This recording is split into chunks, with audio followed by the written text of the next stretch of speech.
And welcome to Kyoudai Ai, the mostly weekly podcast where two brothers talk all things Super Sentai and Kamen Rider. I'm SuperJollyMac, joined by DonTheVan, and today we continue our journey through Kamen Rider Faiz and Bakuryuu Sentai Abaranger. Sync your gear, watch your back, and let's dive in. Also hit the theme song. Oh, how you doing? That skyline glow.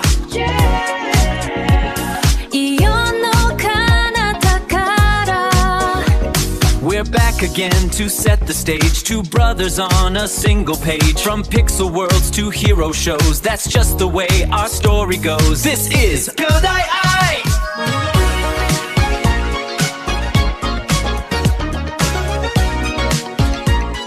The theme song. How you doing? I'm good. How are you? Did you check out the new theme, by the way? The new opening? Oh, shoot. I forgot. Of course you did. Of course you did. I've been so busy. I was meaning to. That's fine. You sent me the text, and I was like, all right, cool. I gotta check it out.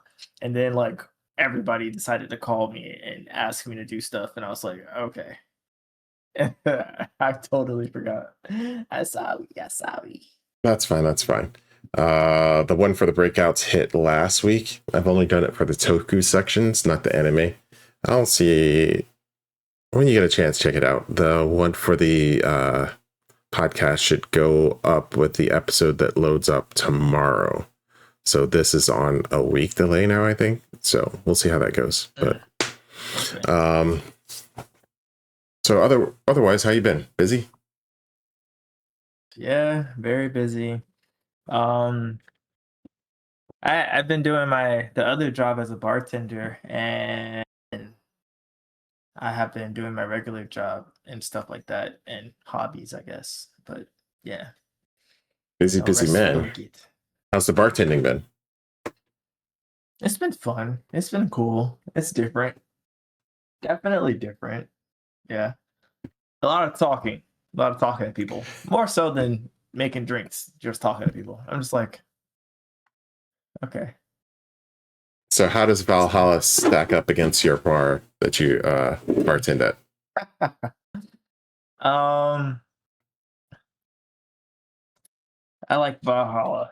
Definitely has more drink options, although it doesn't have the little soda gun thing where you just push the soda and then the drink comes out. Yeah, I'm missing that. Yeah. I think if you get that, top 10. I do have one that I was thinking about setting up for cocktails, but I don't really drink a lot of soda, so that's why Valhalla doesn't have too many around. Usually it's like a bottle or two, but that's about it. Yeah. Well, you can get it and just put juice in it, or your favorite tea. I could. I do have one kind of tap that I was going to set up for something like that, like if I did a batch cocktail. But I don't know. I never got around to installing it. We'll see. Maybe one day. One day. Yeah. One of these days, yeah. But yeah, that's been about it for me. How have you been? Same thing. Busy. Just got back from out of the country, so jet lagged. Which is why we're doing this so late on a late night. Well, it's not actually last minute because I'll still have a little bit of time to get everything ready before it needs to hit. But yeah, jet lag's getting a little bit better. Now that I'm back, hopefully I have time to start cleaning this place up. Valhalla is pretty messy. So I need to get around to that. It. Yeah, and then a lot of stuff happened and it got messy again. So it's really bad. It's like the overflow. So trips come and then it comes down here and things get staged until I can put them away. Events happen and then stuff comes down here and it gets staged until it can go away. But, this next time it should stay clean at least a little bit longer, I hope. I hope. Yeah, if I come back and I clean it up again. I tell you what, Valhalla itself will be clean by the time you get here. Okay. I can take that. That's fine. The rest of the area, probably not. But we have plans for when you get here because you want to see everything. So I'm like, okay, should I just pull everything out and start putting it in boxes? Or just have it out so you can check out stuff as we put it in boxes? Well, I mean, Okay, I mean that's fair. I was gonna say, I mean, I was gonna come and help you just like organize that room up a little bit more, being that we don't have to set up the extra table in Yeah. there. So, But I do want to but set up like the exercise equipment and stuff. So I'm like half mm, on it. I might pull out everything and just start stacking it on the table. yeah, And then try to make enough space for the bench. That way I can start working out a little bit too. We'll see. got you. That'd be But I nice. might start I got you. pulling stuff out of the closet because like I have my Yeah. belts and stuff in there that I need to go through too. Oh yeah. And start trying to organize all of it. Uh, did you notice your manga shelf? My what? Your manga shelf? My manga shelf? No, why? Did you take Yeah. stuff off of it? No, I organized it. Oh, okay. I thought it was organized before. Was it not? Oh no, no, dear Lord, no, it's nowhere near being organized. Everything was all over the place, and like it was messing with me because like I would look over and I would see the numbers all over the place and the titles all over the place. I'm just like, and then so I put all of the stuff together. That Yeah. doesn't sound right. Somebody came in there and started shifting stuff around. When I saw it, it was all over the place, and now it's neat, pristine. I don't think it was always like that. So somebody must have come down because you've been down there before checking out the shelf, right? But I always put stuff back where I find it. Yeah. Okay. I don't know. I think somebody was down here just messing with me. Maybe. But Maybe. we can go ahead and get into it. Gaming wise, you been playing anything? Actually, I have. I've been playing computer games. Ooh. So I've been playing there's this game called Peak with my friends, and then I played Outlast Trials, which intense. Intense. And then I played Repo with my friends. What? You got into Repo and you didn't say anything? What, you played Repo too? Boo. Oh, I don't know if I yeah, have let's go. Repo. I think I was like, I should hit you up to see if you want to play it. But then I could never get you to play Phasmophobia. So I was like, that probably won't work. Well, let's play Repo when you get a chance. I got to check and see if I have it. I don't know. It's at least on my wish list. I can't remember if I bought it or not. Okay. But Okay. yeah. But yeah. Well, my friend, he was like, yo, we should play Repo. I was like, I don't even know what that is. And he like was like, all right, we're gonna play it. And then we played it, and I was like, yo, this is actually kind of fun. Not gonna lie. What do they call it? Like friend slot games or something like that? You just play them with your friends? Oh, is that what it is? I think so. Something There's like like a long list of ones that I had on my wish list or that I bought, like that. Some of the Backrooms games, and there's like a couple other ones that are like multiplayer games like that. They're just maybe not the best, but they could be fun playing with somebody else. Fun. Yeah. So there's a couple other games in like the Repo. What is it? Not Lethal Weapon. Lethal. You know what I'm trying to say, right? The one that came before Repo. Yeah. And there's a couple more in that realm, in that genre that are coming out. So my friend, he like sent me a video with them in it. Now we're gonna probably check those out too. Like one where it's like you take over like rusted robot bodies and stuff, and like you're just collecting scrap metal in the same sense.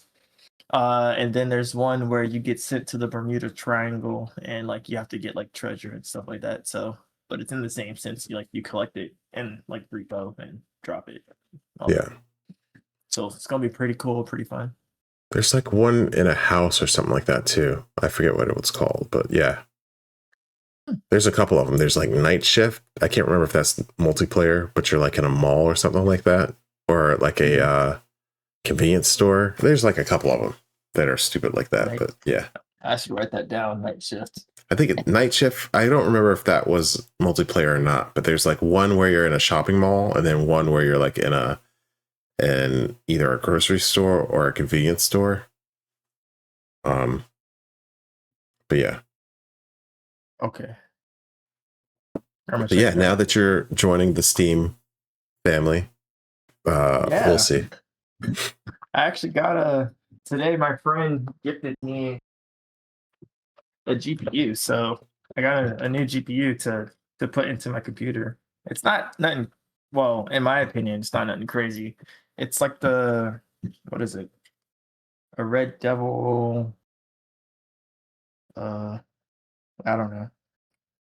Red Devil something. Numbers, or you got nothing. I say that, but I don't even remember what my card is. I don't know. It's on my phone. Hold on, I got it. Say words as I look this up. It's the 1060. the What Red did I have? Devil 57 5700 XT. Okay. Yeah, 5700. Pretty cool. It's definitely a big upgrade from mine, which is a GeForce 970. So Oh yeah, 970. yeah. Oh, That's what I've hold been on. I using. gotta plug in my computer. Keep going. Yeah. Oh, but I also played Deadlock, which I guess is in beta. It's the Valve game, and it's in beta, and it's like invite only. So I did play Deadlock. So with the upgraded GPU, I'm gonna see how that goes, but it looks pretty fun. And so you can invite somebody. What is? Tell me what kind of game it is. It's like Overwatch, in a sense, like, or Dota probably would be the best way. It's like a third person Dota. Oh, okay. Yeah. So I mean, I don't know if you would like it because it is multiplayer, like competitive, but Yeah, I mean, probably not. it is fun. It is fun. So hey, you can try it out. I can invite you. You can try it out. Oh, you know what? That fixed a lot of the lag. I should have plugged in my computer. Hey, man. But anyway, yeah, that sounds good. Yeah. But that's about all that I've been playing. I saw that No Man's Sky went on sale, and I thought about getting it, but because our uncle's been asking us to play that for a while. Yeah, I gotta check and see if I bought it or not. I don't know. But I don't have PS Plus anymore. My subscription didn't hit, and then like I guess it ran out and it didn't re-up. So I'm not gonna do it again until like it goes on sale. So we'll see. Yes. Yeah, I think I'm gonna cancel mine too. I'm gonna be completely honest. So it's expensive now. Yeah, it's expensive, and I don't have a lot of time, or I don't play a lot on it anyway. Yeah, I feel like it's something that you kind of get, like, if you're gonna play something for the month, you just get it for the month or so when you play. Could be. I don't know. But even then, it's like you lose the game after it goes out. So what's the point? But I don't know. I might do basic. I don't know. I had premium before, but I'm like, I'm not gonna pay full price for that. Give me like a 20% discount or more, 25% discount, and I'll be back. But if not, no. And I called customer service too. I was like, hey, it was supposed to up because they gave me like the discount when I was going to re-up. But for some reason they didn't charge my card and it lapsed my subscription. So I was like, hey, if you can give me the discount, I will pay the money and get back on. Even though I'm not playing multiplayer or any, like I'm not even really using it. But I'll do it. And they wouldn't do it. So I was like, all right, well, okay. Bye. Yeah. Because right now I'm playing Ghost. Ghost isn't online. I could play Legends, but I mean, after that, I'm going to be playing RPGs, not online. I mean, I guess they might have the online components like Persona. I don't know if you need PS Plus for those. Like Persona and what was the one other game? I don't know. I have it somewhere. I forget. Persona. It was made by maybe not the same team, but a lot of people from the old team. It was more fantasy driven, but that was pretty good too. But yeah, so that was my gaming thing. I did end up getting a Switch too, so got that. Oh, you kept it? Oh, nice. Well, I got a new one. So with the pick your own game bundle, ended up with Mario Kart World. Well, yeah, that makes sense. Yeah. Yeah. Yeah. Is that why you asked me about Scarlet and the other one? Yeah, Woot had them on sale, kind of, and Nintendo games usually don't go on sale, so I was like, should I get Scarlet or what is it? AZ? ZA. Yeah. ZA? Is that multiplayer the whole game? Is it multiplayer at all? I don't know. I don't know if ZA is multiplayer. I know Scarlet and Violet you can play kind of in the same world as somebody. Oh, well, I saw them on sale, so I was like, hey, should I do it? But then I think I fell asleep before I got the answer, and I didn't pull the trigger. So now we'll see. If they go on sale again, maybe. Yeah, if they go on sale, let me know. Yeah. I'll try to get one of them too.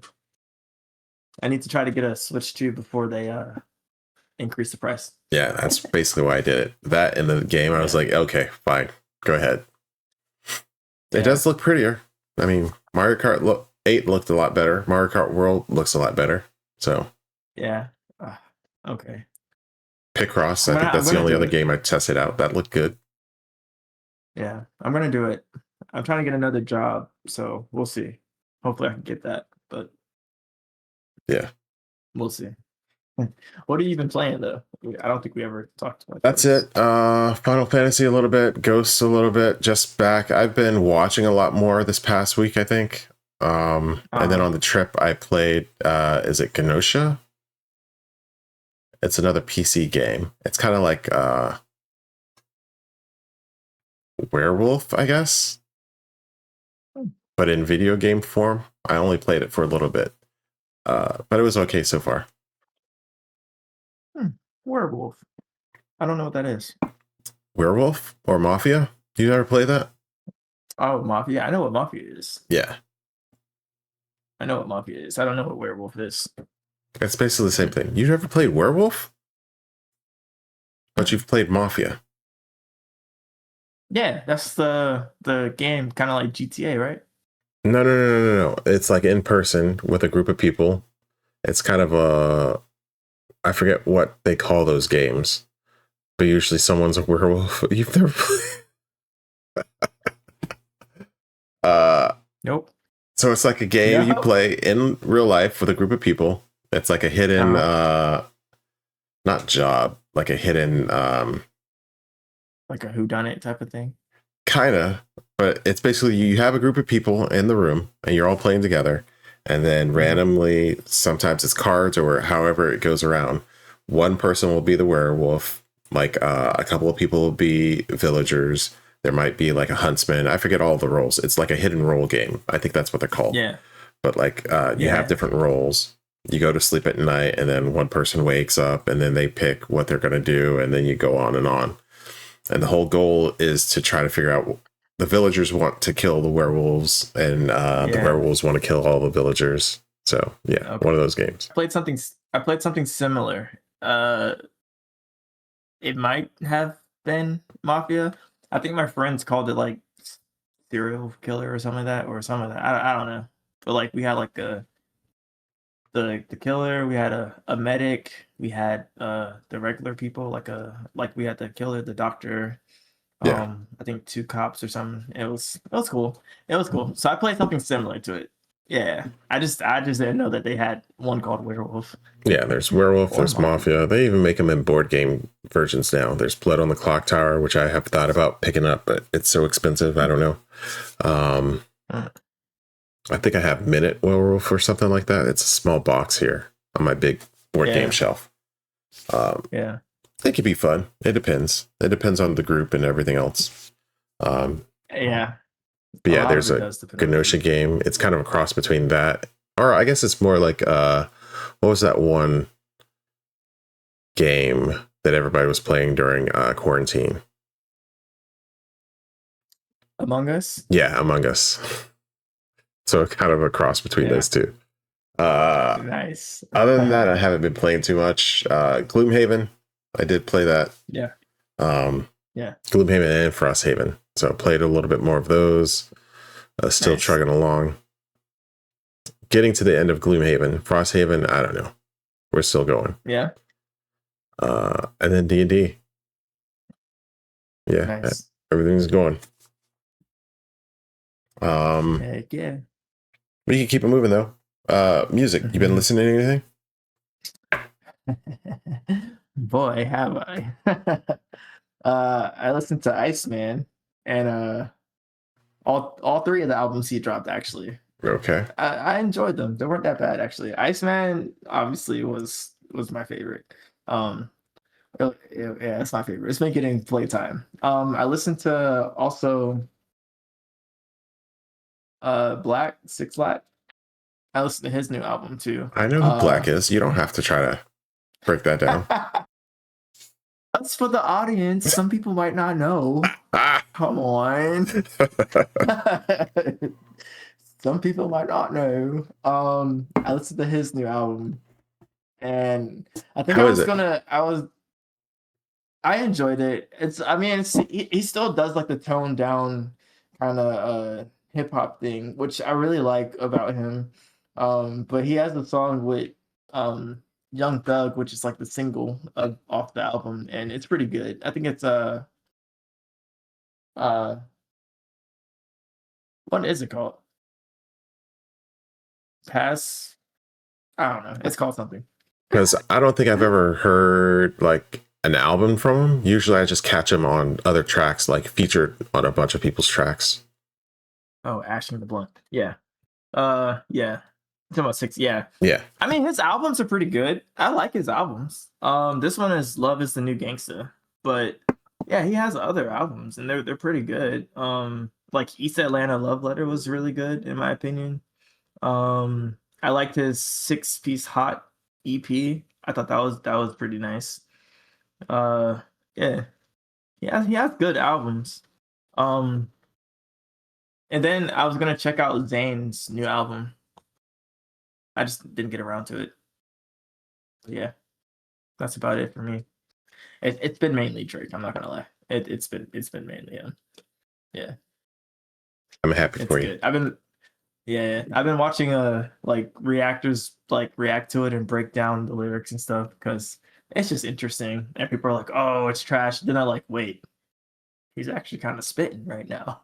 And I was like, yep.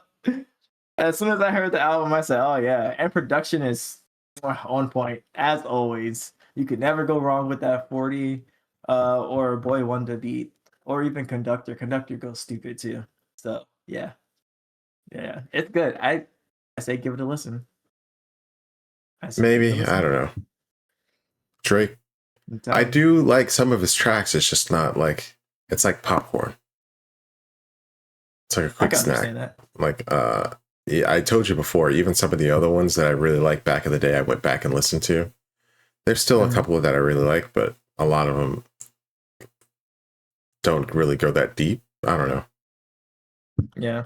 But, well, he's definitely reflecting on the beef and everything like that, which is to be expected because that's his first solo project since. Yeah. So it's nice. I mean, he definitely speaks on it. I don't know. Check it out. Check it out. We'll see. You might like something. What you been listening to though? I've been listening to that playlist I created a couple weeks ago. Of course, since I made it, it's pretty good. So I've been listening to that over and over. And then I did catch on the trip Maya's album. It was pretty good vibe-wise. It definitely feels old school. A little bit older than 90s, like 70s, 80s. Like it has a little classic feel to it. It's pretty nice. Maya? It's pretty long too, I think. Maya. But, yeah. MYA, right? Yeah. MYA. You don't know how to spell Maya, boy? Come on. Yeah. Oh, retrospect? Yeah. It was pretty good. I liked it. Gotcha. Oh, it probably sounded like it was from the 70s or 80s because it's classified as funk. Funk? Mm-hmm. I don't know if I would call it funk, but yeah. Yeah. Well, I looked up the album and like in the description, it's saying a glittering modern take on the sleek funk sounds of the 70s. So Maybe I could give it that. Yeah. Yeah. You're spot on for it then. It definitely I'll check sounds it a out. lot older than her older music because she was what 90s, I think, was Maya. Yeah. Yeah, 90s, early 2000s. Yeah. yeah. So it's definitely a lot older than I'm used to hearing her sound. But there was a couple tracks that were pretty good on it. I liked it. It was good. Yeah. But that's pretty much it for me, I think, listening wise. Mm-hmm. What about watching? You been watching anything? What's that spell for? Because I have gone to the movies and I've seen some things. So I saw Obsession. Oh, how was it? Creepy. Was I it? liked it. Okay. Yeah, I liked it. Like, it's not okay. So it's not like the type of like movie where it's like you just can't watch it. I think honestly, for me, the most creepy or stressful movie that I've seen, even in recent times, has been Smile 2. For whatever reason, that movie stressed me out. Like Smile? it was pretty stressful. I'm not gonna hold you. I think it's like a combination of like the soundtrack, and like the sounds that they used in tandem with like how they were kind of setting up the scenes. And it's like gruesome. So I was like, it's pretty tense. I was like, Is this Smile or Obsession? Smile was pretty tense. Obsession is creepy. So it's like, and it's like it's not even in like a type of supernatural type of. Well, don't spoil it. I saw the trailer for it, or one of the little things they had, and I couldn't tell if it would be good or not. But I've been hearing a lot of good things about it, so I might check it out. I say check it out. It's creepy. Hmm. It's creepy, but maybe not in the way you might think.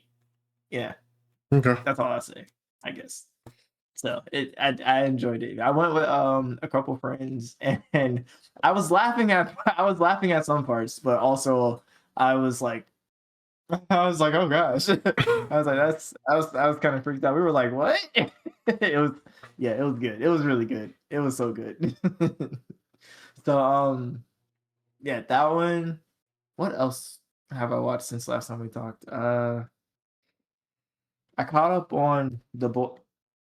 I still need to finish The Boys. I think another episode came out, but I can't remember anything else that I watched that I haven't talked about. I finished Free Run finally. Oh, you never finished the season 3? Is it season 2? Season 2. Yeah. So the first season was split up. So I had one more episode. I like went back to look. I was like, did I ever finish it? And I looked at it and I had one episode left, and I said, all right, well, let me go ahead and knock this out. Yeah. And I will say, I mean, it's Free Run, but I was like, it's a little anticlimactic for me. Yeah. I mean, that's Free Run. That's true. But still, I needed like a major relationship like plot to like further along, or adventure plot to further along. It doesn't have to be like super extreme, but I needed something to settle in. I mean, this season has been pretty. Season 3 was pretty big. Oh, season 2.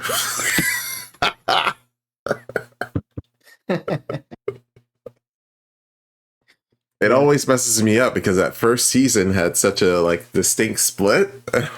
Yeah. Yeah. I don't know why they didn't do that for this season either.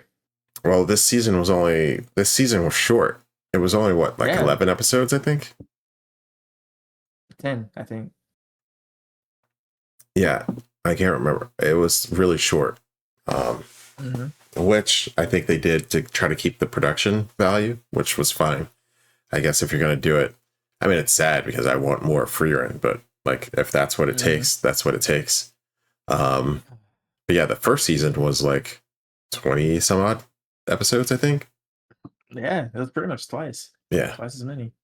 Yeah, but they also split it up like that. So I think there was there a gap between the two seasons or first season 1? I think. I don't know. Or was it back to back? It might have been back to back. Yeah, I don't know. I came in the free run after it was released already. So Yeah, it might, because usually it's like they call it cores, but it's like a season. Yeah, 12 episodes would have been a season. So they did it back to back. Usually you do one season and then you're off until the next season. So not many do like back to back cores like that, but yeah. I liked it. I thought it had a lot for a new season. Yeah. New area, new adventures. Yeah. Don't get me wrong, it was a great season. Great season. It was just that last episode. I was like, oh, I could have watched this like way sooner. I was like, oh, I really should have finished this. That's pretty much it as far as what I've been watching. I haven't actually been watching too much, to be honest. So, yeah. So, what about you? I think summer might be about. Well, no. So I think we have a couple more weeks before spring season ends. I need to catch up on this season's anime that I've been watching. But in the meantime, I've been catching up on what is it? ReZero. So I'm doing season 3 now. Yeah, season 3. I can't remember if that one was split into a part 1 and a part 2 as well, but I hit like an ending point. I think it might be the first half of season 3. And I'll probably try to go ahead and finish that. I think season 4 is airing now. And it definitely moves along. That's one of those series that I'm not quite sure what I think about it, but I think it's worth a watch. Maybe I'll do a little review of that eventually, but it's pretty good. Okay. It's different. Yeah. But it has some nice moments. Season 3 kind of won me back. This ReZero is one of those anime that like loses me and then I come back in because it does something that I really like, and then it loses me again for a little bit and then I come back in.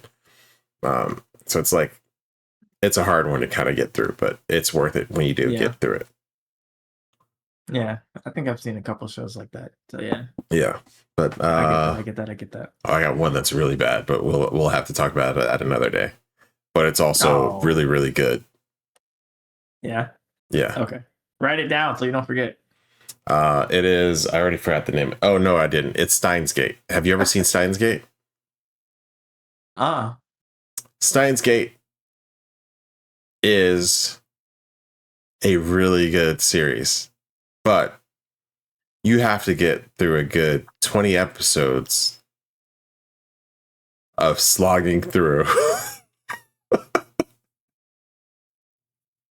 It's like a good 20 episodes, and then you're kind of losing it because you're like, what is going on here? Why am I watching this? But after those episodes, like, it's worth it. It's a hard one to recommend because you have to get through so much. What was it? Katekyo Hitman Reborn is kind of the same way, but that one was a lot longer, I think. There's a good like 50 episodes at the beginning of that. And I'm like, why am I watching this show? But then it starts hitting a decent chunk in the mid. And then it kind of loses, it gets into its whole shonen thing. But are you writing it down? Steins Gate. I really, really, really like Steins Gate. It's got a great story, especially if you're into sci-fi. But yeah, it's got a good 20 episodes at the beginning that you have to get through. And you have to get through it and pay attention. But once you get through them, if you can get through them, it's a good ride. It's a good ride. Okay. All right, I wrote it down. Steins Gate is rough, but worth it.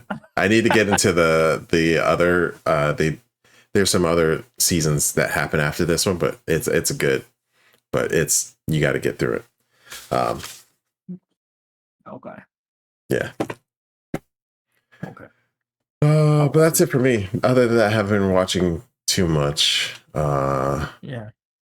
We gotta get you to finish Dairy, man. Oh yeah, I gotta try to finish that. We'll see. I want to try to finish Ghost. Once I finish Ghost, maybe I'll do that. But I'm also finishing ReZero, and then I gotta catch up on the anime. But yeah, I'll try to finish Dairy. I think I'm on episode 3. It's pretty short, right? I think so. Yeah, I gotta get it's through. Like eight or 7 episodes. It's not that I'll do it. I'll do it. I'll do it. Yeah. It's gonna be good, man. It's gonna Okay. be good. We'll see. We'll see. Okay. Well, I mean, is that all for watching? I think so. We can go ahead and get to the meat and taters. Meat and taters. Let's do it. So we're gonna jump into the anime section of this pod. And we are still watching JJK season 2.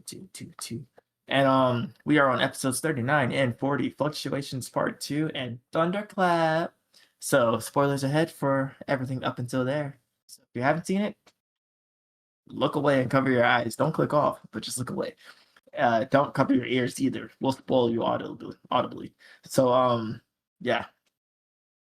Let's jump in. All right. Episode 39, Fluctuations, Part 2. So we start off with Toji coming through the opening of the domain expansion that Megumi pretty much created. And he proceeds to immediately steal Maki's weapon. And as he does that, everybody's kind of like, who is this guy? Well, everybody except Naobito. He kind of knows who that is. But Toji pretty much immediately starts throwing the ones with Dagon, and he beelines to him. And Dagon underestimates Toji considerably because he doesn't have any curse energy, but we know better than that.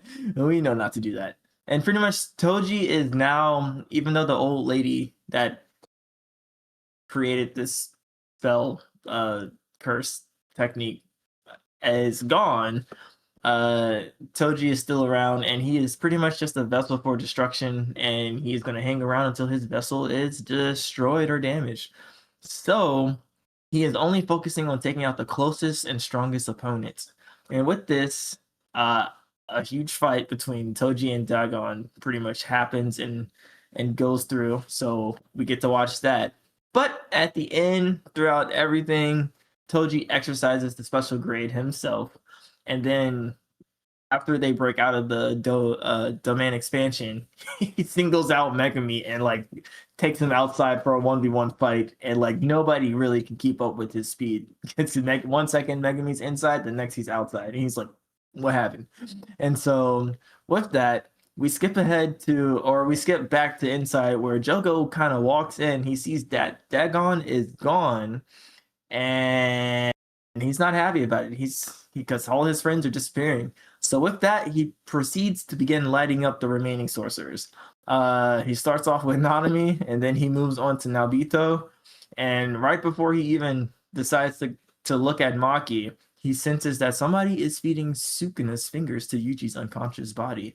So with that, Jogo heads out to see who it is, and it's the twins feeding Yuji's body, the finger.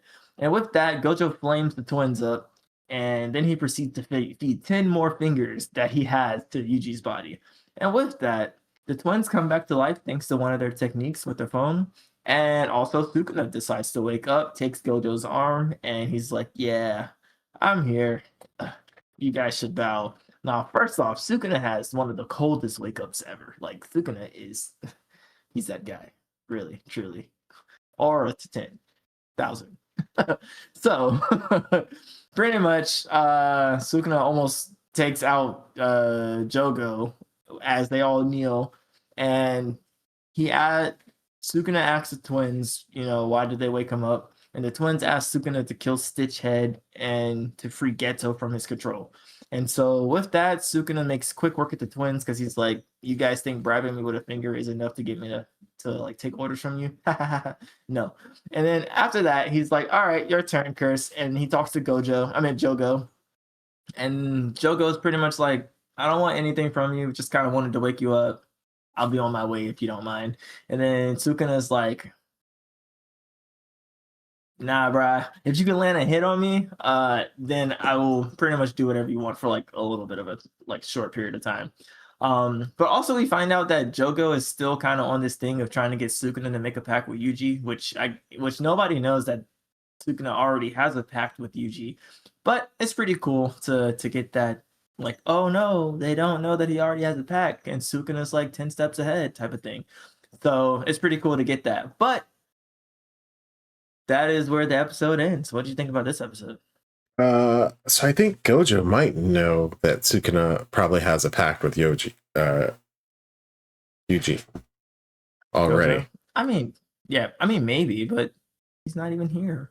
Well, yeah, He's technically trapped. he's not.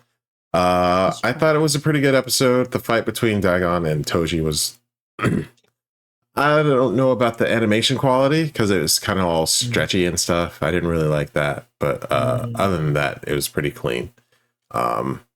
I liked how everything was going on. I did remember that Toji and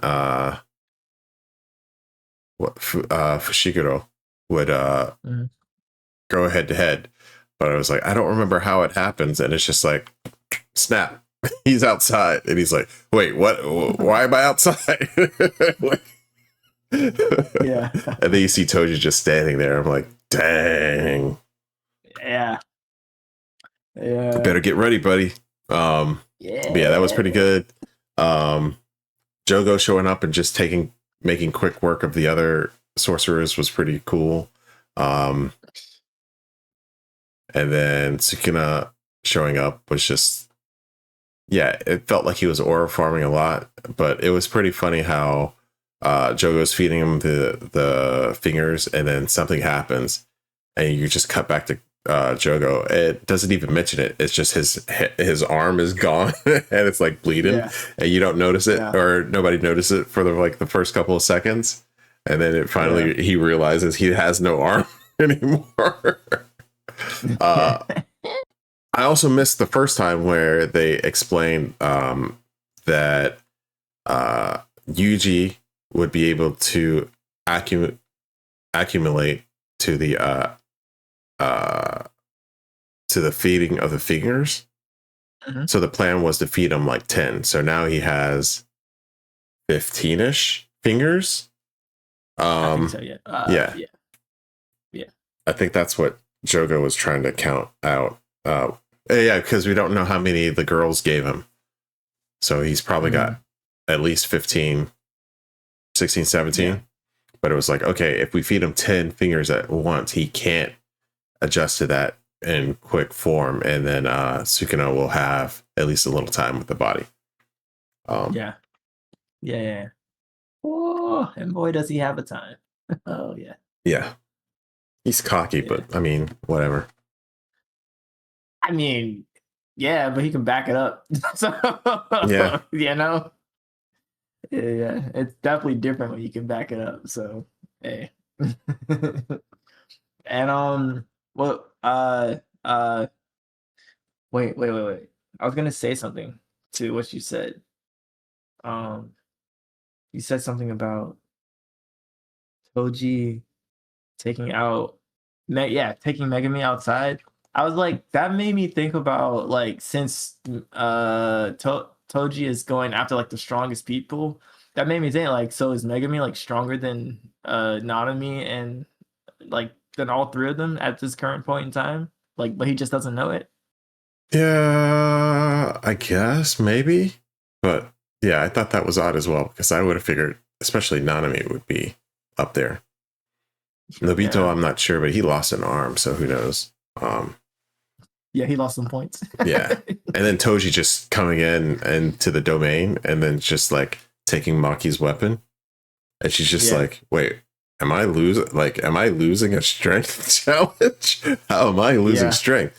Uh-oh, I don't like this guy. Yeah. Heck yeah.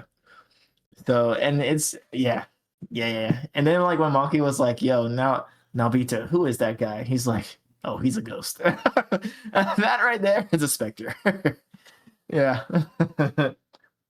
So that was a cool episode. I enjoyed the fight between Toji and Dakon. They're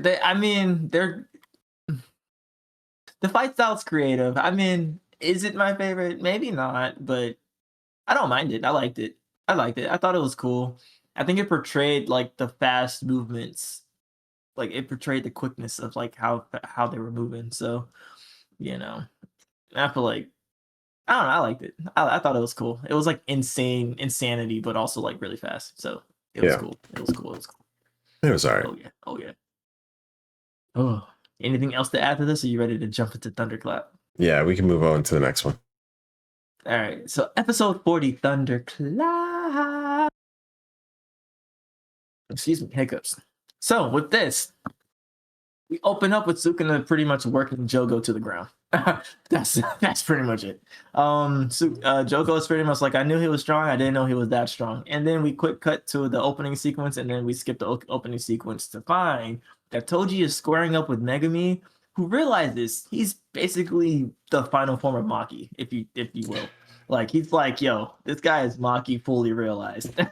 And so with that, they throw the fisticuffs. And as they begin their fight, we see that Panda is with Kasakube. Kasakube. I'm putting the emphasis on the wrong word, on the wrong place. But anyways, we also learned that Toge evacuated everyone from where are they at? Shibuya? Yeah, That's Shibuya, right? So Toge evacuated everybody from Shibuya and pretty much told them about Gojo's capture. And with that, it turns out that Kasukabe, that's how you say it. Kasukabe is he doesn't want to get involved with any fighting. He's like, I definitely don't want to die. I don't want to fight. Panda has no sense of direction, so he doesn't know where to go to get into the fight. And if he did, I'd probably leave him. But also, I don't want to travel by myself, so. And with that, they immediately run into some curse users who are trying to fight and throw their hands immediately. So tough luck, buddy. And with that, we cut back to Megumi, who was getting worked extra hard by Toji, kind of almost in a parental kind of way. And then Toji asks, after their fight, which love the fight, but Toji asks what Megumi's name is. And after he finds out his name, he proceeds to impale himself in the head after hearing it's not Zenin. So I guess he was satisfied with that. And with that, we cut over to Sukuna, who was going insane with his fight with Jogo. Like, bro was having way too much fun in that fight, but it was great to see. And with that, like, there's this funny scene where like they cut back to Panda and Kasukabe with the other curse users, and they're like, yo, dude, you see the two special grades having a fight? Yeah, we should all run. And like they like start to take off, and then Sukuna's like, no, not so fast, buddy. He's like, nobody move. And it was great. It was great. Like, he's aura personified, and he's in a class of his own, and I love it. That's why I had to say he was like one of my favorites. But the episode ends pretty much with Sukuna saying Gojo was pretty good, and that, I mean, not Gojo, Jogo was pretty good, and that he's gonna fight Jogo with his own power, and he starts using some fire curse technique, which is interesting. But then Jogo has a final moment after they square up, and also the scene like cuts to like a really cool like cinematic shot. Like, they changed the aspect ratio of the scene as they're powering up their final like hit moves before it cuts to Jogo having his like final moments with Hanami and Dagon, and they talk about how Mahito is like the best of them, and that he'll carry on the mission and he'll do good work. So with that, Jogo also has a moment with Sukuna where Sukuna's like, yo, you know what? You're actually really strong. Like, you did well. Don't like beat yourself up. It's me, of course, so I don't know why you thought you would win. But you are pretty strong for where you are in this world. So yeah. And then with that, you know, Jogo actually like shed a tear. He's like, I got called strong by my goat. And then and pretty much after that, Sukuna takes him out. And then Sukuna greets Urahame, which I couldn't really get her name, but I guess that's her name, Urahame. And who is that? And then the ending credits still bump. It's called More Than Words. I don't know who sings it, but the ending credits are spectacular, in my opinion. The song. But what do you think about it? This episode? Hasn't that been the closing for a while? Yeah, for like since they got to Shibuya, yeah, after the whole Jogo. Yeah. It's More Than Words by Hitsuji Bungaku. It just still bumps. I just heard it and I was just like, yeah, it's really good. I like it. I like the episode. JJK in their openings, they like to like start you halfway in through something and then flash back to the beginning, like always. But the Toji Fushiguro fight was pretty good. I really like Fushiguro like taking out all of his hairs and all this other stuff. Like as soon as it started, he's like, all right, I gotta do something, and he just summons all the hairs, and then he's trying to get out of there, and Toji's just like killing the hairs one by one. Yeah, him knocking like all of the pieces up into the air, and then just going pop, pop, pop, pop, pop. I was like, dang. Yeah. That was pretty good. Crazy. And then I think he kind of realizes Fushiguro does that one move.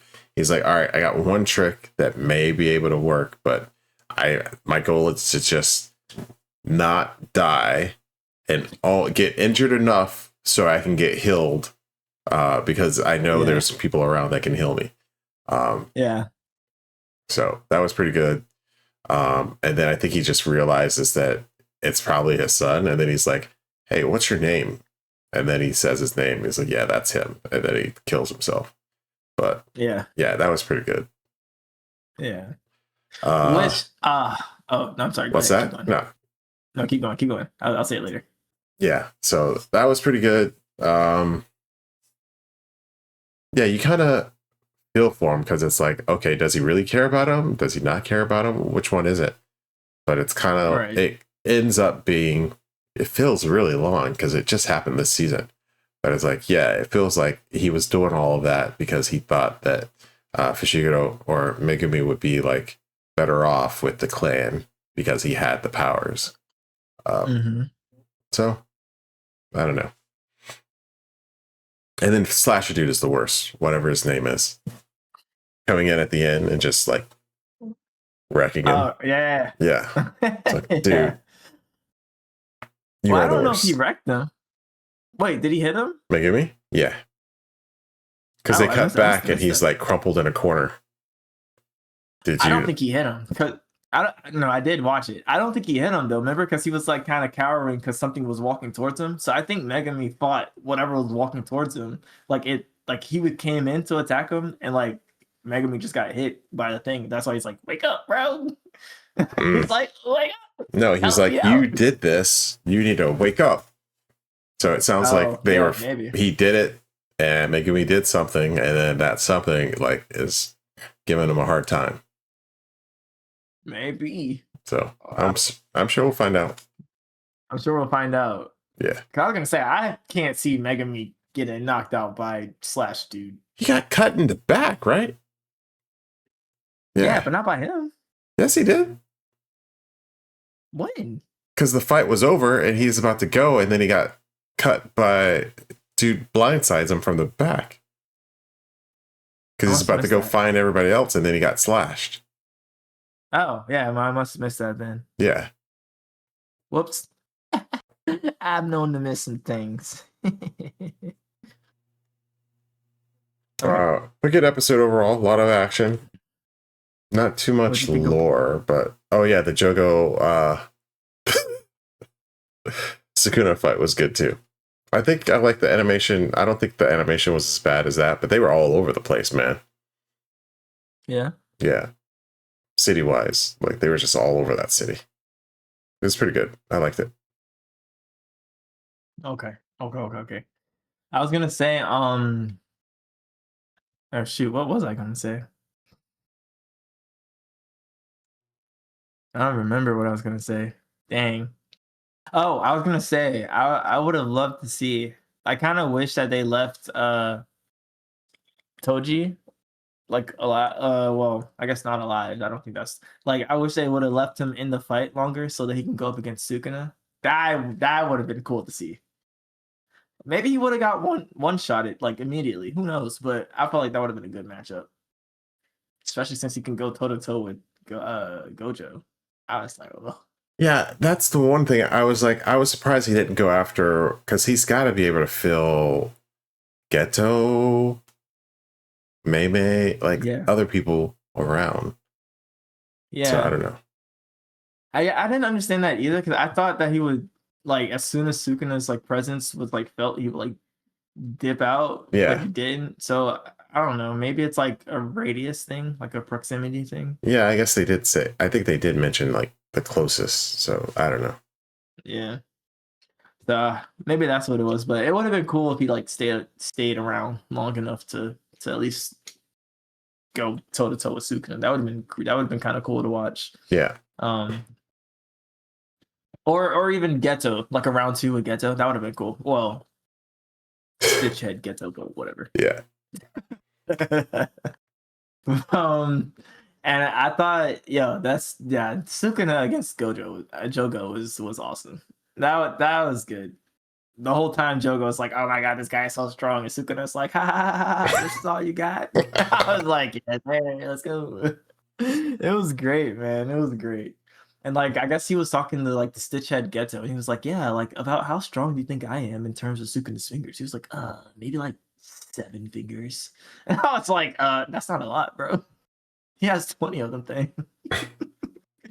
So I thought it was a cool fight. Sad to see Jogo go. But thanks for the fight, man. Thanks for the memes. So yeah. But I enjoyed that. I guess Yuji's not dead, because we all know once Sukuna shows up, he heals them. So yeah. He's done that literally 3 times already. So well, we're gonna see what happens after that. But I guess Sukuna's not done with all his fun yet, so I can't wait to see what happens next. And also, I do want to know who this chick is. Who is Urahime? Urahame. I don't know if we met her before yet. Yes, she was when they started the whole incident. I think she was there, but I think that's the beginning of us seeing her. Okay, I wonder what her deal is, because Sukuna hasn't been friendly with a lot of people, but he was like pretty chubby with her. He was like, "Oh, how's it been? No long time no see." So normally he's like slicey. So yeah. But that is it for the anime section. That is our JJK. Catch us next time for episode 41 and 42, season 2. But with that, we're going to move into Toku. Take it away, Jolly. So yeah, we're going to enter Toku. We're going to start out with Bakuryuu Sentai Abaranger. This week we're going to talk about episodes 13, 14, 15, and 16. I am wondering if I should like split it up into like 13 and 14 and then 15 and 16. But I don't know. Like do it. Oh, you mean like talk about the episodes together? No, like 2 episodes when I do the breakouts. Do 2 episodes together. I guess I could do both episodes back to back, but for now we'll keep it going with the same way we did it before. Spoilers ahead for all of those episodes 13 through 16, 13, 14, 15. Yeah. If you haven't watched them, go watch them and then come back whenever you've watched it later in the past. But for now, we are going to start with episode 13, the Abare Hand Top Knot, or Abare Te Chonmage. So we open with the core 3 still trapped in the past, and back in the present, the Ovolians are literally celebrating their massive success, like by throwing a party. The mysterious ghost from the last episode actually flies straight into Jean. It triggers some sort of hidden memories inside of her, and then Jean kind of freaks out and then kind of retreats. The 3 guys with katanas that are coming up against red, blue, and yellow in the past, and then the Princess Imity. So they keep coming up like they're some old school baddies in a film, and then the Rangers actually transform and then fight them off. But this causes major problems in the present. Back at the base, the Evolians notice they are literally disappearing from their own photo. So we're doing a little Back to the Future thing where they're disappearing from their photo, and then they look at their the papers from the modern time, and it shifts to show say that they were destroyed centuries ago. The Rangers are ending up messing with the timeline, and they're doing it so badly that they're accidentally erasing the villains from history. So to fix it, the Evolians have to send a Trinoid back in time just to protect the timeline. So we cut back from that to Asuka playing his little instrument, which I believe they start calling the Dino Harp, and it doubles as a kind of harmonica tool. I don't know why it's a harp when it kind of sounds like a harmonica, but as he's playing it, Jean confronts him, and then they have another kind of little fight going back and forth. Then we go back to the Edo period, and the Trinoids are attacking the princess. The Rangers fight back, but the monster ends up kidnapping the princess and taking her hostage, and then uses the fact that they have her as hostage to kind of knock down the Rangers a peg. During the altercation, though, the princess manages to escape, and that gives the Rangers the opening they need to destroy the Trinoid. And then with their plans ruined, the Evolians just figure out, okay, last ditch effort, we're just going to bring them all back to the present day. So that's what they do. They end up being like, okay, they're much more of a hassle in the past, so let's just bring them back. Then the Trinoid gets built back up as a giant. The team jumps into their mecha and form Abaranger to take on Giganoid number 3, which is Tokei, but none of their attacks are working. Jean calls in the brainwashed Dime Nokudon again to get some extra hits in. And then the Rangers are about to be defeated, but right before they get destroyed, Asuka plays on his Dino Harp, and it kind of overwrites the brainwashing that Jean did. And then Dime Nokudon regains his senses and is like, I'm so sorry I attacked you guys. Let me join you. Which he does. He ends up becoming an armament for Abaranger, and then they use that to defeat Tokei once and for all. So the battle is over, and then we instantly head into the cliffhanger for the episode, which is all of the Rangers kind of walking out with May? What's the little girl? Mai. But Mai spots something, and she's like, oh, and then we hit the cliffhanger.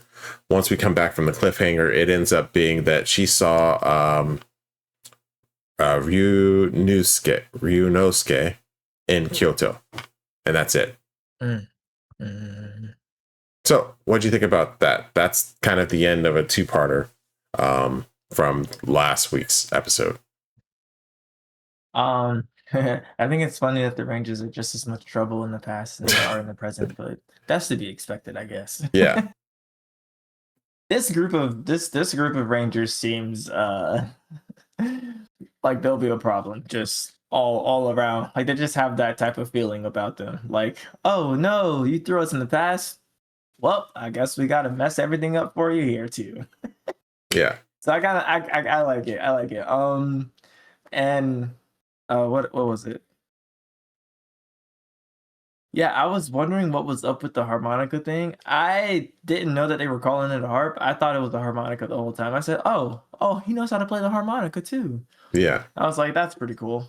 It's kind of like the Green Ranger's Dino flute or something like that. Yeah. Dagger flute. So yeah. Well, I think a That's lot of pretty them have had that because what's his name?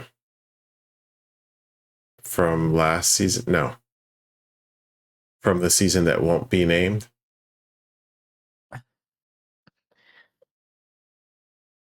Yeah, I guess it. He had some sort of instrument, right? I think it was like I had it. Yeah. Was it a flute?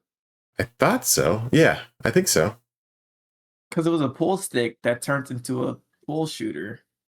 that turns into a sword. A baton, kind of. Yeah, something he could hit him with. Baton. You might be right. I don't know if it was a harmonica though, or like I thought he was playing it like an instrument too. Maybe not. he was playing it like an instrument, but I Okay. didn't, because he had the. It wasn't him. It was his other form, Ruki. Yeah. He played it as a flute because he had the 3 jewels in his dagger, and he'd be like, Yeah. But I don't think the other guy did that. Oh, I don't okay. think so. Yeah. All right. I could be wrong though. Don't quote me on that. Cool. Yeah. What do you think about the episode? I thought it was good. It was a pretty nice way to get them back into the present. Usually it's like, oh, there's some weakness that they have to find in the past and they have to defeat it in order to get brought back to the present. This one was, okay, they're way too good at whatever they're doing in the past. So let's just bring them back to now. And then maybe we won't get destroyed. Yeah. So that was a pretty cool way to do it. That was kind of different. Yeah. Other than that, I liked everything they kind of did with this. I don't have any really big gripes about the episode. I thought they did a good job. Yeah. It was a solid episode. Nothing too crazy. Yeah. Agreed. So I don't have anything else to add to this one. Well then, we can head on to episode 14, which is Discovery. Abarasaurus, or Hakutsu Abarasaurus. So we end up with we start the episode with Emily finally being revealed to being back to normal. So she's no longer a pig, and Yunosuke is already off on his next adventure, so he's gone again. Ranru ends up finding an old picture with a map hidden in the back of it and decides to go off to kind of do a secret treasure hunt, because there's a map in the back of the picture which points to a treasure, or at least that's what she thinks. She sneaks past a no trespassing zone while she's trying to follow the map, and ends up discovering an incredible fossil layout kind of on the ground. Afterwards, a man approaches her, and then she panics and attacks him. It turns out that this guy is Denjiro. He used to always fight with Ryunosuke when they were kids, until they discovered a fossil together, and then he actually makes a map and spent decades secretly digging up the site, trying to get all of the fossils that he saw there. Jean is still hunting for more Bakuryuu when she spots Terra. She launches an attack on Ranru and Denjiro, forcing the rest of the squad to rush in for a rescue. And then Vafa, we cut back, and Vafa uses the fossils to recreate Giganoid number 4, or create Giganoid number 4, which he names Fukatsu, which is like resurrection in Japanese. We go back, and Ryoga and Yukito are going to the sky in their Bakuryuu to try to track the monster, but Ranru and Petra are kind of not able to combine together to help with the combination. And then Fukatsu wanders off until Jean finds him and directs him to start demolishing the city. Ryoga, Yukito, and Asuka kind of head into the city to fight, while Ranru stays behind to look after Denjiro, since he was injured during the attack. We find out she's kind of holding back her power because she feels responsible for letting him get hurt, and kind of the destruction of his dream. With Ranru out of commission, Ryoga and Yukito try to form the mecha without her. They end up creating Abaranger, which is an incomplete version of it, and it's basically Abareno would be like the king, and then this is like the prince, which is Oji. which would be Prince. It's pretty funny, but it's missing like an arm and a wing, and it does not cut it against the Giganoid. Yeah. But we get a little bit further, and Ranru and Patera finally kind of snap out of it. And then they're like, okay, we may not like it, but we're going to have to get into this fight. They arrive on the scene and then complete the proper fusion into the full Abareno. So the fight is still tough, but Denjiro kind of runs onto the battlefield after a little while, and he starts screaming at Fukatsu, like, how dare you use the bones that I found with my friend to do this work. And then the Giganoid kind of regains a piece of its old spirit, kind of, just long enough for Abareno to kind of finish it off. With the city safe, Denjiro starts staring off into the distance and kind of lets out a massive yelp. And then we end off the episode with a cliffhanger as he kind of realizes that the giant living Bakuryuu that the Rangers are piloting, well, that's what the yelp comes from. And then we hit the cliffhanger, and afterwards we see that he's actually looking at the Bakuryuu, and they kind of have the same look as the picture that they drew as kids. So, but that's the end of the episode. What you think?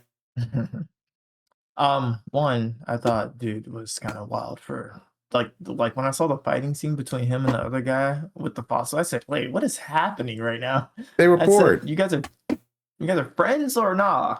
So and then I was like, when I think because he was uncovering the same fossil, right? Like that he found as the kid when she found it, like that was technically the same fossil, right? Yeah. Well, So I mean, like, he's found other spots of the fossil, I guess. I'm like, bro, how long does it take to really uncover like that fossil for how as big as the area is? I'm like, that should have took like a couple, like. Well, it's multiple maybe a couple. fossils, and he's putting them together into the whole structure. Oh, I missed that. Okay. Yeah. All right. Still. Yeah, it's not in one unit. He's finding the different bones scattered around and then putting them together. Okay. Fine. I'll give him some leeway. Ugh. But anyways, and then that's pretty much it. That's the part that stood out to me. Like after I saw that, I couldn't focus. I was like, "What's happening?" So yeah. I thought it was a decent episode. Having the fossils kind of come to life as the Giganoid, and the old man kind of having to give up on his dream, and then Ranru feeling bad about it. I thought it was good all the way around. I think they did a good job. Yeah. Yeah. Never give up on your dream, kids, unless it's the fossil. In that case, you should probably call it quits. Yeah. Well, if there's nothing else, we can go ahead and move on to episode 15, though. Okay. The Abare world is just demons.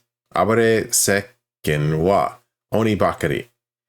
So we open this episode with a random kid finding yet another mysterious egg in the forest that's calling out to him. We go back to the shop, and the gang is having breakfast and chatting when the topic of a family comes up. Yukito kind of says he doesn't have one, and then he kind of just walks off and dampens the whole mood. Over at the base, Jean and Volfa are getting punished for their recent failures. To get things kind of back on track, Michaela steps up and creates Trinoid number 10. Shakuruma Garetto, which is a shark, a car, and then a margaret flower. And then he gets sent off to the earth with a kiss. Number 10 starts trashing the city, and then the Abarangers rush out to fight. Meanwhile, the egg the kid found starts talking to him again, telling him to find his friends. The monster's attack is kind of bizarre. He fires a "she loves me not" beam by picking a flower that he has that forces people into weird situations based on what they hate. Ranru ends up getting hit by it and is forced into a dance practice session with this big muscular guy and she also has to eat natto, which I get it, Ranru. That would be my nightmare as well. Asuka and Yukito get hit next and are trapped in their own versions of the curse. And then Ryoga gets hit at the end by the attack, but nothing happens to him. He just shrugs it off. So he's apparently so unfazed that it doesn't work.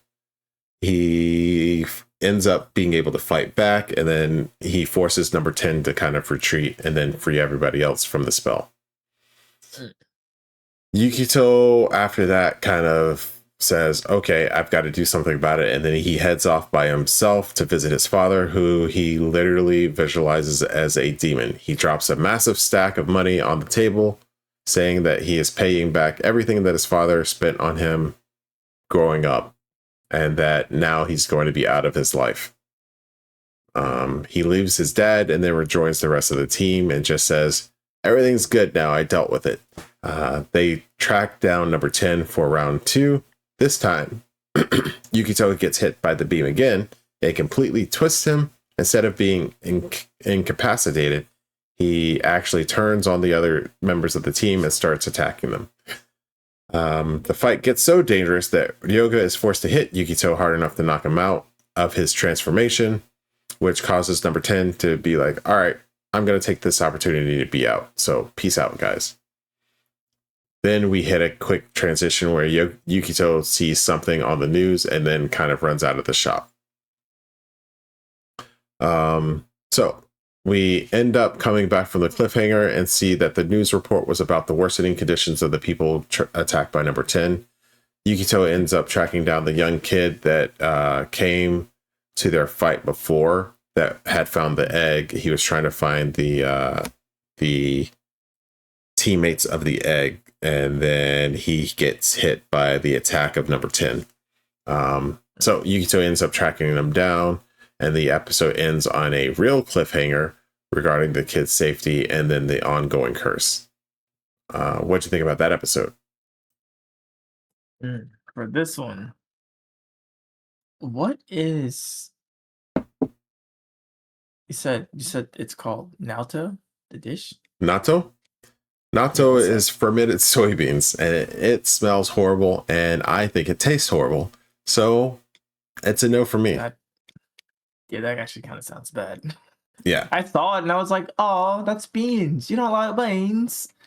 Not those beans. But, yeah, hearing what it is, Yeah. what it actually is. Yeah, I can understand that. They sell it here. If you go to a... I'm okay. I'm okay. Some things don't need to be tried. It's okay. I literally tried natto for the first time, I think, on one of my first visits to Japan. And I was with a host family, and we went out for sushi. And they make nattomaki, which is just like a natto roll. Kind of like a cucumber roll. Like, in Japan, you can get, like, basic rolls, not the ones that are stuffed with everything like you get over here. And one of them was a natto roll. And it was like, hey, you haven't been here before. You have to try natto. And then I took a smell. I was like, nope. And then it was like, okay, but I got to try at least once, right? And then I ate it. And then I downed an entire beer trying to get this one little roll down my throat. And then after that, I was like, I'm good. No more food for me. Yeah. No more food. no more food at all. Yeah. Tapping out. No more. So yeah, it's definitely a taste. Yeah. Some people love it. Some people think it's got health benefits. Yeah. Well, fermented foods tend to have really good health benefits for like your digestive system and like regulating all that. But so some fermented foods, I'm just cool. I'm cool. It's okay. I'll stick to my kimchi. It's all right. Yeah, kimchi I like a lot more. Not natto. Yeah, just stick to kimchi, sauerkraut. We're good. Yeah. But I did enjoy the episode. I thought it was cool to see Mr. Blue Man have to deal with, his past and everything, and learning a little bit about that with him and his dad. I was like, okay, man, money can't solve all of your problems. So just kind of showing up and just throwing a stack of money on the table, I don't think it solves all of it. But hey, if that's what works for him and his I love it. But to see him not actually heal from it, because when he got hit again, he still saw his dad and stuff like that. It was just like, oh, sounds like you got some deeper issues you need to work out, buddy. And then when he was actually attacking everybody else, and who is he? He smacked Red out of transformation. I said, dang. I was like, all right. And then to see Red kind of like still show up and smack him back, I was like, yeah, way to get your lick back. And then so I enjoyed that little sequence. I say yes, hey. but all in all, I did enjoy the episode. I thought it was cool. Yeah, I thought it was good. I like seeing a little bit more about Yukito. I don't know, they're doing a great, they're giving me information about everybody and enough of a pace where I'm not annoyed about it. And it feels like I'm learning a lot about them as we go on, even if they're not like the whole episode's focused just on that character. We're getting a lot of little things that kind of add up to create a great overall character. So I like how they're doing it so far. Yeah, so far I'd say this is on par with probably Hurricaneger, Nympho Sentai Hurricaneger, as far as like how they're dealing with the story with each individual character. Time Ranger's a step above Hurricaneger, so I can't say that. Like Time Ranger, they dealt with pretty much all of the Rangers, but they also had the interconnected stories, and you got the backstory with some like other villains. So still, Time Ranger, narratively speaking, is still like the at the top of the list for me. But I think this one and Hurricaneger are kind of on the same footing.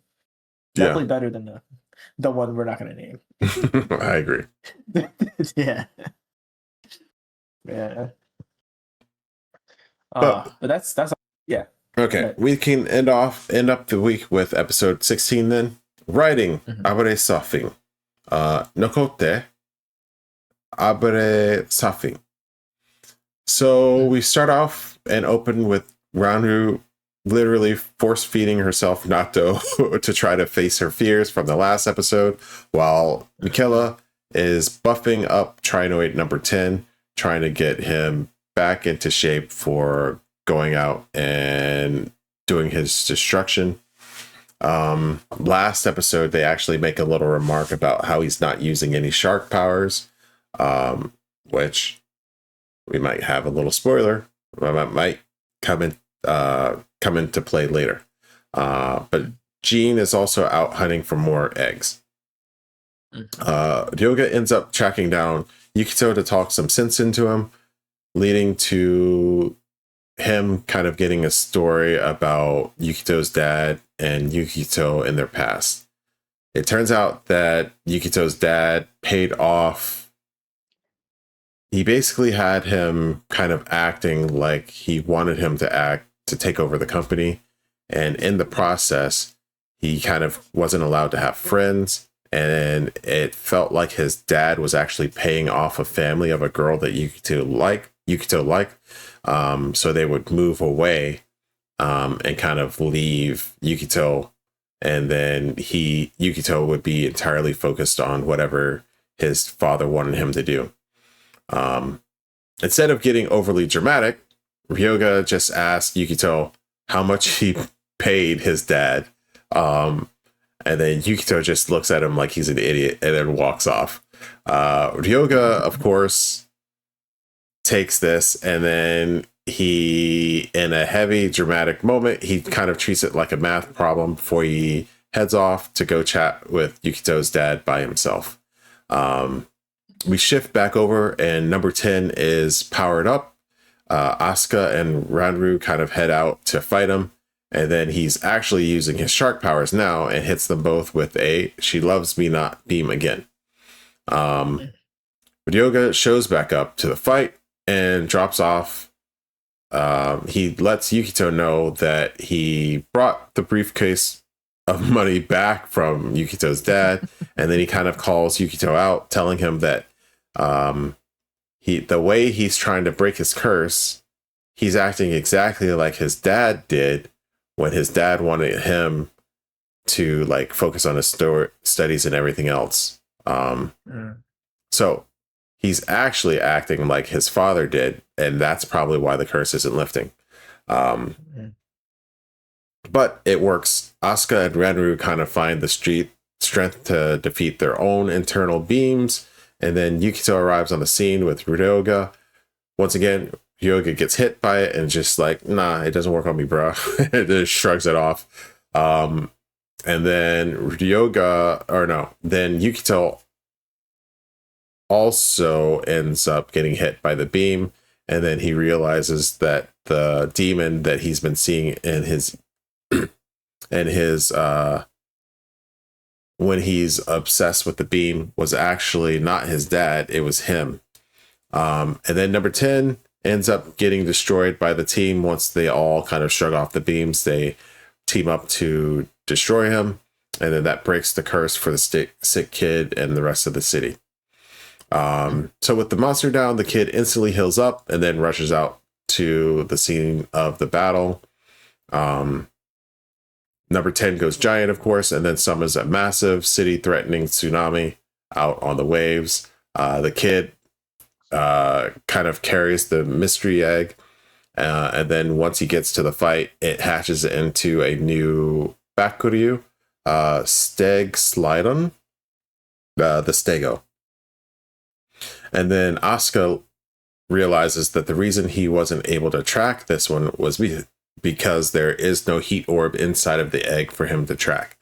So Slidon immediately, the Stego immediately combines with Abaranger to form Abaranger Slidon.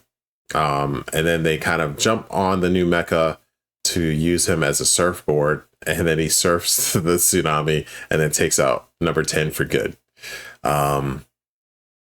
This time the episode wraps up with Mai dropping her cliffhanger at the end, where she's like, oh, I know why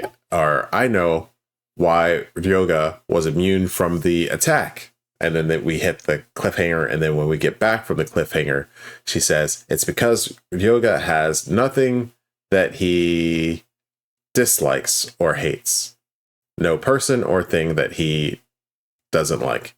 He doesn't hold on to any grudges against anything in the world. And that's why the beam had no effect on him, which is kind of nice. So what'd you think about that episode? This one, yeah, I'd say I like it. I like seeing the interaction between, red and blue. That I will say that gives me more so Time Ranger vibes, like them interacting in each other's story type of thing, because he's kind of like showing up, kind of almost how Red and Blue and Time Ranger like interacted together, as far as like Blue and his sickness and Time Ranger and like Red kind of helping him out, and them having like kind of their own separate time like narrative together going on with that. So it's kind of like, I like how he kind of came and helped him out and was like, yo, bro, you gotta like be your own person. You just gotta handle it how you want to handle it. And I was like, oh, that's really nice. So hopefully we get more of that, because that'll take this whole show or season like up a little bit. So hopefully we do get more of that, and they do flesh that out more. Like, I mean, granted, we only got 4 of them, but hopefully they keep building on that. It's cool that we got another egg to hatch, and we found out that it doesn't have the heat sig. So maybe we're gonna get some more lore about the dinosaur eggs, and maybe we're gonna get another, because Asuka is the Black Ranger, right? Yeah, Asuka. He was like, there's like what, 4 or 3 more eggs left or something like that. Yeah, I think he gave us the count. Yeah. So that I think that's kind of curious. I'm like, oh, okay. So does that mean, like, because I'm assuming very heavily, like, we always get like an extra ranger. I thought that the Black Ranger would be like one of the extra ranger, like we'd start off with like how Hurricaneer did with the 3 Rangers, and then we kind of got some additions, but this one technically really started off with 4. I thought the Black Ranger would like come in later, like maybe he doesn't have his powers, but then like they figure it out halfway through the season, and not on episode 2. But I'm curious to see if like we get another Ranger like this soon in it, because we definitely got surprised in we got surprised in Hurricaneer. I'll say that for sure. I didn't think that they were going to show up that fast. The Guy Rangers. Oh yeah. Go Ranger. No. Go Wrecker. Go Rider. Go Ranger. Yeah, I didn't think that they were going to show up that fast. Yeah. So now I'm expecting anything. I have no expectations. So it'd be cool to see, since there's so few eggs left, or to see if they're going to drag it out, like they did with the 8s. So I don't know. I liked it. I think this, because he dropped that line of 3 or 4 or 5 eggs left, it kind of made me think like more to the future. And then the fact that they had the interweaving, or not interweaving, but they worked together and kind of almost created their own like character story beat type of thing.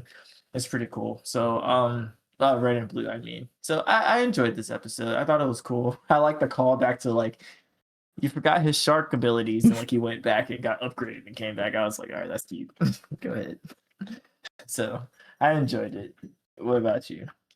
Yeah, I liked the episode. I liked the fight. I liked them fighting him on a surfboard. It's kind of like, okay, this feels like somebody's trying to get the X Games into their episodes, but whatever.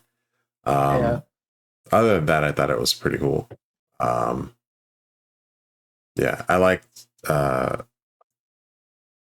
Ryoga's kind of chat with Yukito, and then him going to the dad. It's just, Ryoga seems extremely wise. I really like him as a Red Ranger. He hasn't had to be like, I'm the leader and you have to listen to me. And we haven't had to have the episodes where he's really kind of had to prove himself as the leader.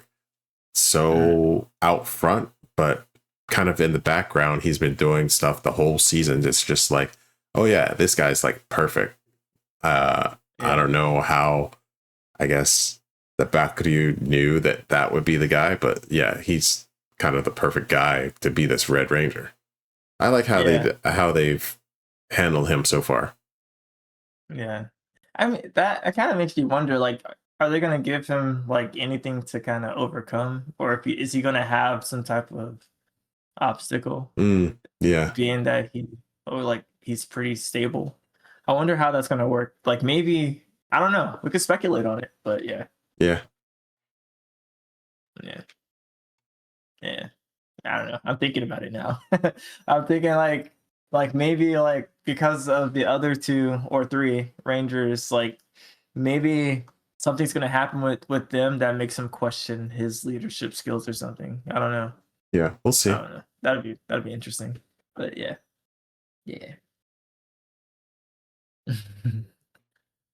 But I think that's it for this week of Sentai. We can go ahead and move on to Kamen Rider Faiz. Once again, episodes 13 to 16. Spoilers ahead for all of the episodes. We will start out with episode 13, Friend or Foe, Teki Ka, Mikata Ka. So we start with Takumi now heading out with the van club, I guess, the surviving Ryusei's school classmates inside of their van after saving them in the last episode. They're kind of trying to rack their brains and figure out what had happened at the reunion that they had in the past. And then someone says again that Masato Kusaka might hold the answers because they all remember him not being there, but he had signed kind of the little group frame that they all signed at the same time. We go back to the laundry trio heading out to a local college campus to track him down. Mari kind of wanders around and finally finds someone named Kusaka, I think. And he's doing fencing inside the fencing club at the school. But when she approaches him, he kind of acts like he doesn't remember who she is.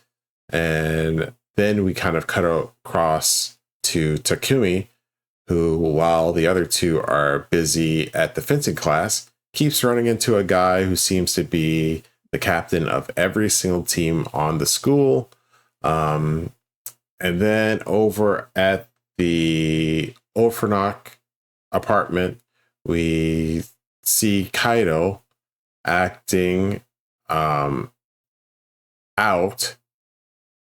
and he's going out, and he immediately grabs Yuka, who and takes her on a practice date, which he actually tells her that he's just practicing so he can ask out somebody else, who ends up crushing Yuka, and she kind of takes it pretty hard.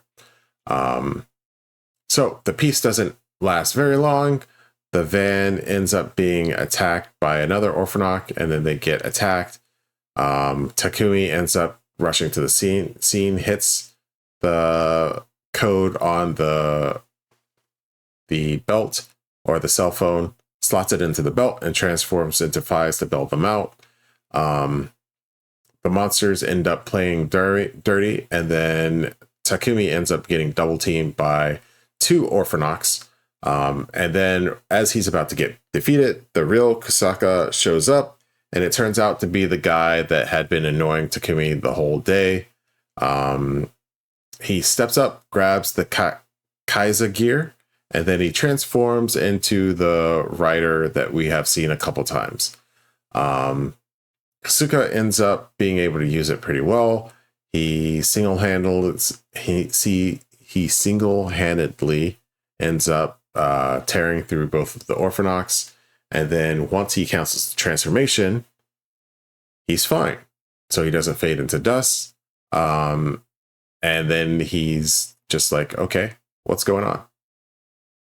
And that's where we end off the episode. What do you think?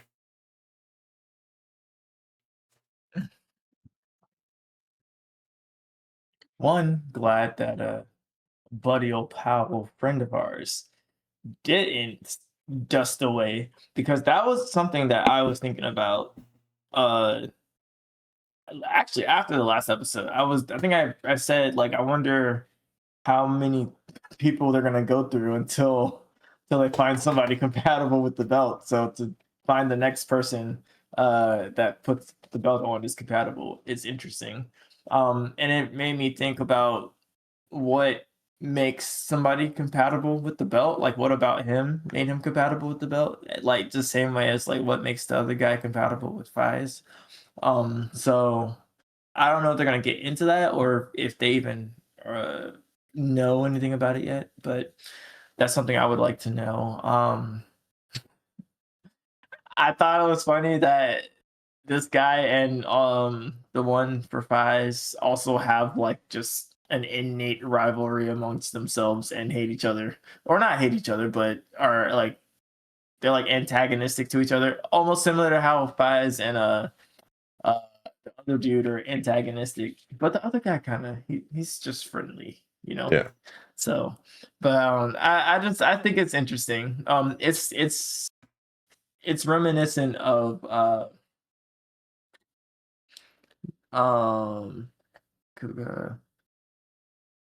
Ryuki in a sense.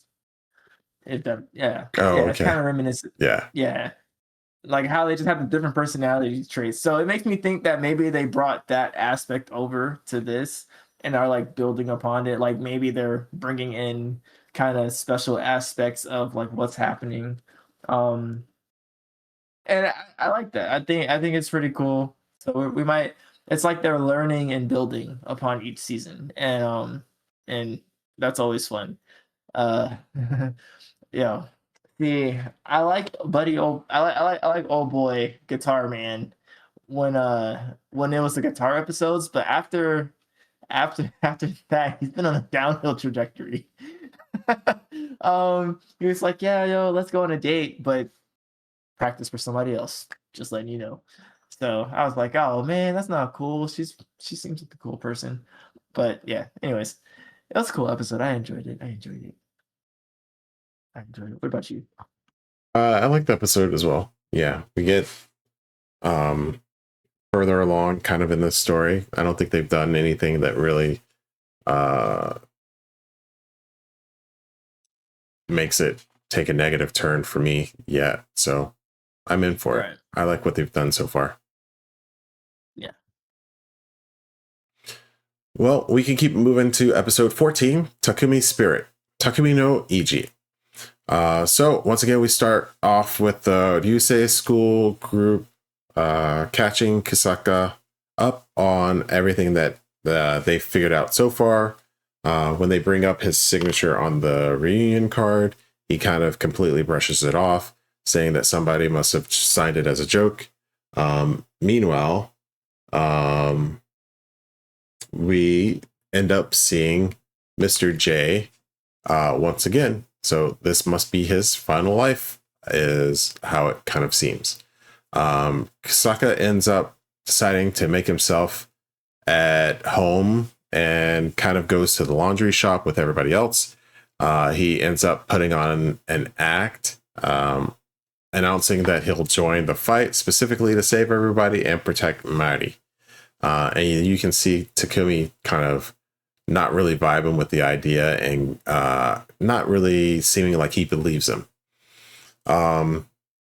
Then Kaido kind of tracks down Mari and tries to ask her out on that practice date. He attempts to hand her some flowers, and then Mari kind of just dodges him and races off.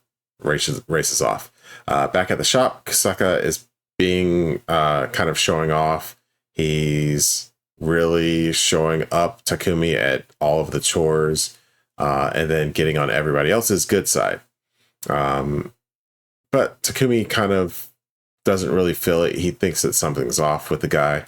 He calls him out directly, accusing him of kind of feigning ignorance about what happened at that school reunion. And then we really know that something's up, because between Kusaka's reaction and Takumi kind of calling him out, you're like, oh yeah, that's right, Takumi. But Keitaro and Takumi kind of run into Mr. J. Takumi transforms and starts fighting, but he kind of gets beat down. And then across the town, Kaido is getting ambushed by a completely different member from the Lucky Clover. This one is Takuma, who is the guy that's always holding a book and he has the glasses on. Takuma is on a mission to purge traitors, who are defined as anyone who refuses to attack humans. So Yuji and Yuka, kind of, who are looking for Kaito around the city in the car, find him, and then they rush in to kind of back him up. But Takuma is obviously on another level. He kind of beats them all really badly. Kaito gets knocked. Oh no. Kaito runs away, but Yuji, I think, gets knocked into the water after being attacked. So Kaido runs away. He tells Yuka that, or no. Yeah, Kaido runs away, and then Takuma tells Yuka that she is the only one that isn't really in trouble because she has been attacking humans like she's supposed to. Back at the other fight with Mr. J, Kusaka arrives on the scene. He starts transforming into Kaiza to try to help, but Takumi says he's had enough with him and kind of tells him to mind his own business. Kusaka is just like, okay. And then he just stops his transformation and sits and watches. Without backup, Faiz gets overwhelmed pretty quickly by Mr. J. And then Takumi ends up being defeated, and then he gets knocked directly into the river. And then we end the episode with him floating away in Kamen Rider fashion, face down into the drink. What'd you think? I'm glad you said that because I was gonna definitely say Yeah. that. I was like, yo, what's up with them and having somebody face down? Like, there's no way you're surviving that, buddy. But they do it But all the time. Right, suspended disbelief. We're not unfamiliar with that one. What's that? We're by water? Oh, somebody's about to get knocked in this water. Yeah. And not just knocked into the water. You're going to like pass out inside the water. Yeah, you're going to inhale it like a fish. Yeah. Oh, man. Like, we could let it pass with gills because, I mean, the name. Yeah. The name alone.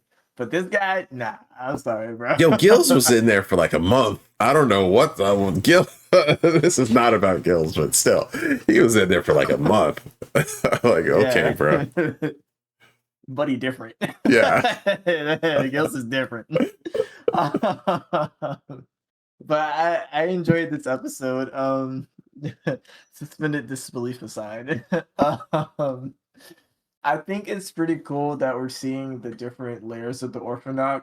Kind of similar to what I was saying in the last episode, how they're taking aspects from Ryuki, like with the whole ensemble cast type of thing that they're building up right now. I think they're also taking some type of like points or parts from Kuga too, because the Orphanoch are reminding me of the Grungy and like their hierarchy system where they actually had like the higher ups and the lower, but the higher ups are stronger than the lower end, and it seems like based off of how many I don't know, kills you get or whatever, like your body count, like it seems like that's kind of how it's set up. But the difference with this one is it seems like the Orphanoch have more autonomy as far as like how they want to go about living. Granted, you get hunted down like a traitor, but you can choose like, oh well, I don't want to attack humans, and unlike in Ryuki, like you're not gonna get like penalized as far as like being hunted by like your monster or something like that, where like you can't participate in the game. But it's like, oh well, you're not one of us. Well, sorry, buddy, we're gonna have to hunt you down, but you can fight back. So I don't know. It's a cool aspect. They're like blending. They're blending a couple of different things, and it makes it way more interesting. I'll definitely say that. Sorry, I'm still thinking about dude's face down in the water. The two riders being at odds with each other, and like the one dude who is what's the name of the suit? The black and yellow one? Yellow? The second rider?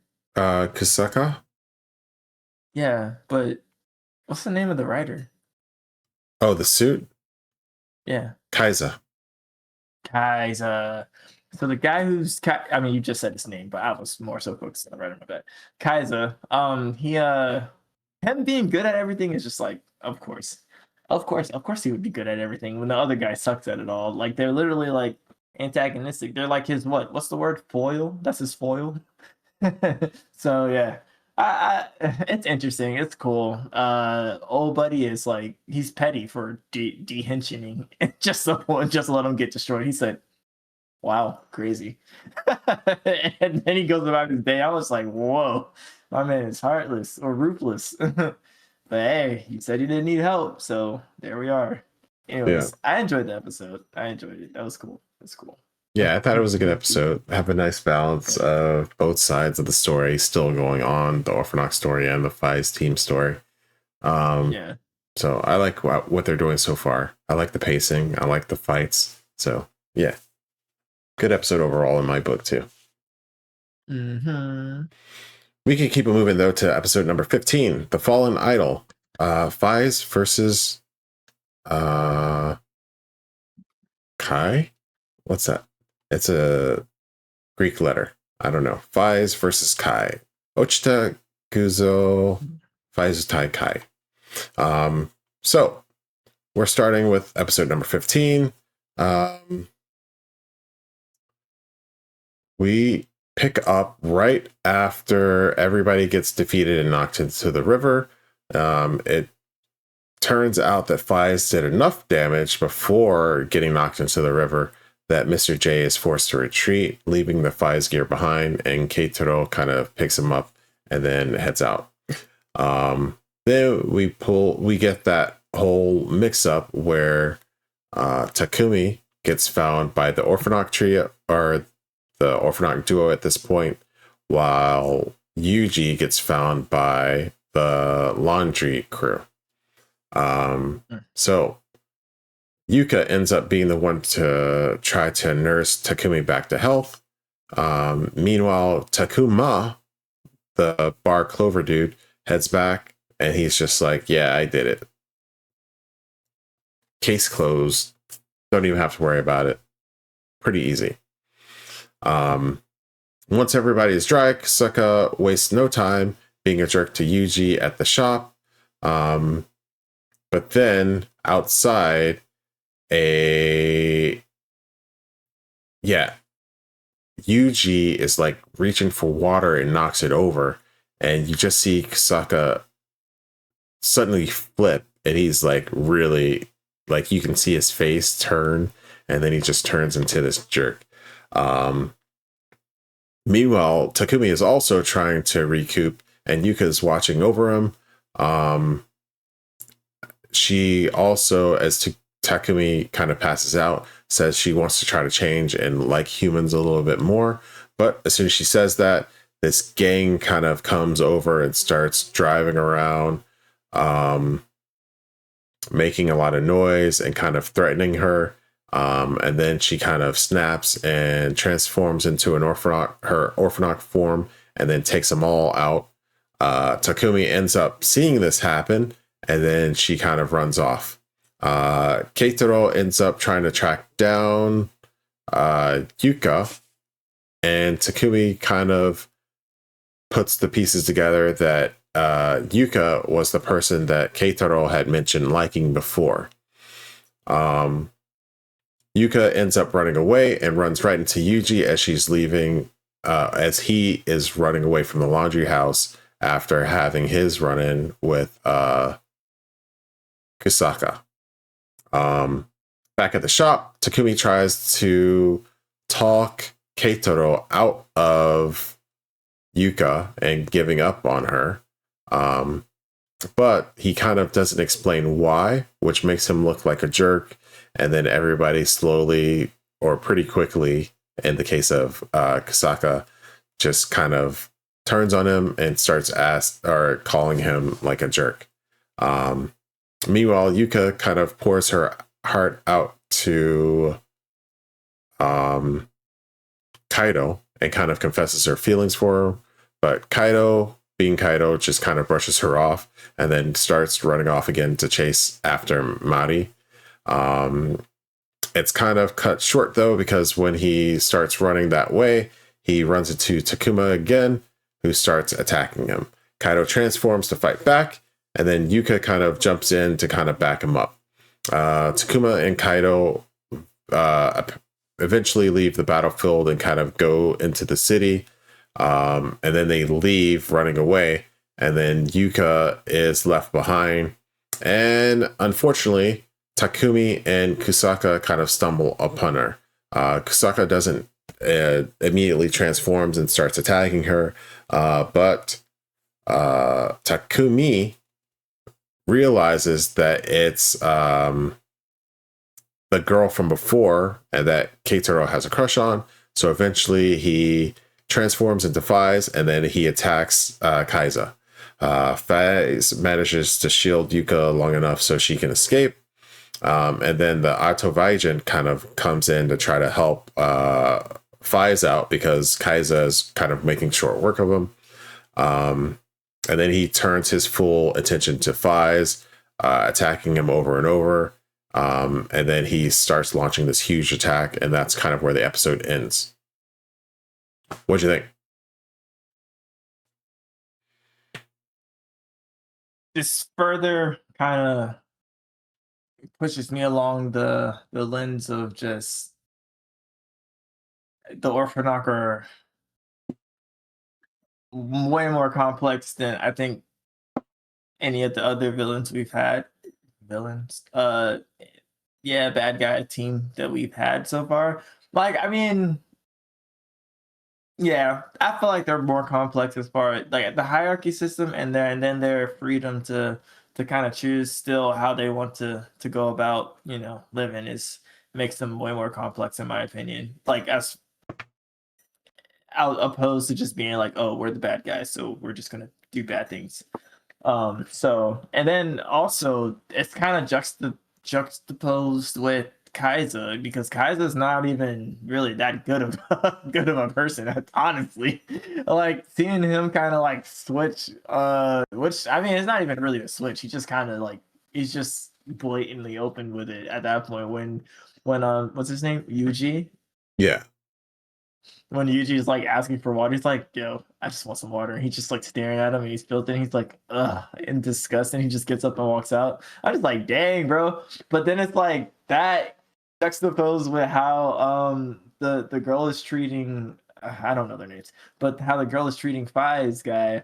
And I'm just like, oh, that's so different. And then like they get attacked, like they're getting antagonized by like the biker people, and then like she just transforms. She's like, I didn't really want to like hurt them. It just kind of happened. It's just like it's like I do understand why dude came back to have her back at the end. He started hesitating. It's just creating such an interesting dynamic because like these two teams are one running into each other in like regular day life, but then they also have to run into each other when they're fighting, but they're starting to realize, well, some of them that like, oh, you're this person, and like and now I'm kind of curious, like, are they going to team up to fight like the higher up Orphanok, or like how this is going to work? Is Kaiser going to actually like switch to being like to running into the Orphanok and being on their team? I don't know.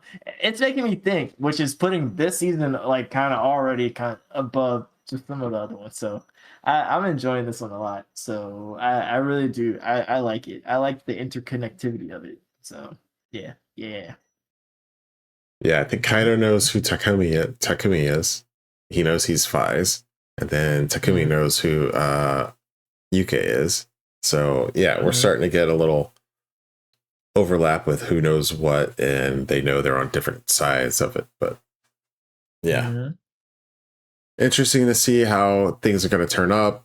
Obviously, communication. If Takumi could just communicate, he'd probably nip a lot of this in the bud. But knowing Kusaka, I don't know, because that boy, he's got some issues. Yeah. Kusaka's the one that played the guitar, right? No. Kaido is the one that played the guitar. Oh. Okay. Kaido has some problems too. Kaido is just on another level, but Yeah. Yeah. I feel like he's just scared to express himself, honestly, but whatever. Yeah, maybe. Kaido, I would give like the benefit of the doubt, but Kusaka is just like one of those guys is just like, no, something's wrong with you, man. Oh, Kusaka's the one that's yeah, right? Kaiza, yeah. Yeah. That's what I was trying to say. Okay. Yeah, okay, I'm tracking. Yeah, something's wrong with him. Yeah. Yeah. Yeah, I'm tracking. Yeah. Agreed. Anything else for this episode? No. Well, if not, then we can move on to finish off the week with episode 16, Human Heart, Ningen no Kokoro. We pick up right in the middle of the previous fight where Kaiza and Faiz are going at it. Kaiza ends up being extremely manipulative, and he baits Takumi into attacking him. Kind of when nobody is around, he baits him into attacking him. So by the time everybody else arrives, they only see Faiz attacking Kaiza. And then Kusaka, once he dehensions, fakes being severely injured. And then he kind of plays the victim part so well that Takumi kind of ends up not being able to communicate properly like he normally does, and then just jumps on his bike and ends up riding off, leaving Kusaka to kind of revel in his winnings. While he's cooling off, Yuka ends up finding Kaido wandering around in the forest, but he once again brushes her off and starts walking away. And then as he walks away, Takumi ends up crossing paths with Yuka, and then he asks her why she's been attacking people when she kind of said that she kind of wants to save them or be nice to them. And then she reveals that she's actually terrified of humans, and that's why she attacks them. But deep down, she wants to live as a human, and then she kind of promises she won't attack anyone else. Meanwhile, Yuji is kind of getting a storm is kind of coming for him. Chie's older brother has been working with the detectives trying to get more information. And then as he leaves the detectives, he calls Yuji up to meet and talk about his sister's disappearance. Takumi ends up returning to the laundry shop only to get kind of patronized by Kusaka when nobody else is around. Kusaka finally drops his act around Takumi, and then he kind of reveals that he's not really hurt at all. And then he admits that he knows Takumi was just trying to protect the orphanage for some reason. And then he kind of says, hey, this is my final goal. My final goal is to get you out of here and take your place in the group. And then, like clockwork, as soon as Mari and Keitaro kind of step into the room, Kusaka instantly reverts to being injured and then says that Takumi attacked him. And that kind of forces Takumi to kind of not be able to verbalize what's going on, and then he just kind of leaves the house. So when Takumi leaves, everybody else kind of goes out searching for him, and then an orphanaut kind of attacks a civilian right in front of Mari and Kusaka as they're searching for Takumi. So Kusaka immediately henshins into Kaiza, and then he starts wailing on the guy. Shortly after, Kaido ends up trying to hit on Mari again, but Kusaka sees this. This is back when they're at the laundry shop. Kusaka sees it, and then he's like, oh, yeah, she's got a boyfriend, and it's me. And then Mari kind of plays along. So, meanwhile, we should cut back to Yuji meeting with Chie's brother.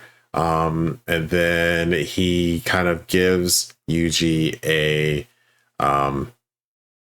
cell phone strap that she had made from him.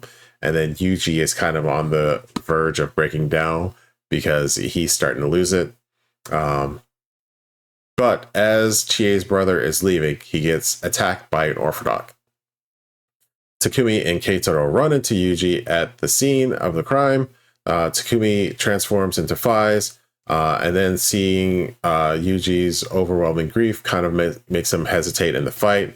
And then he starts second guessing himself while he's fighting, and then he starts getting beaten. Kusaka arrives, transforms into Kaiza, and easily kind of defeats the monster, knocking it into the water.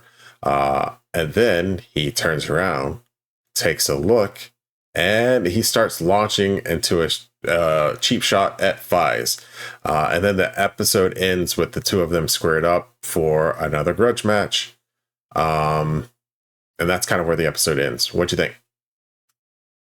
Bro, the Riders are fighting way more than the orphanages.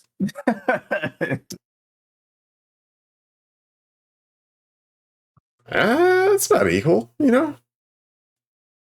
I guess equal left, equal rights, equal hands for everybody.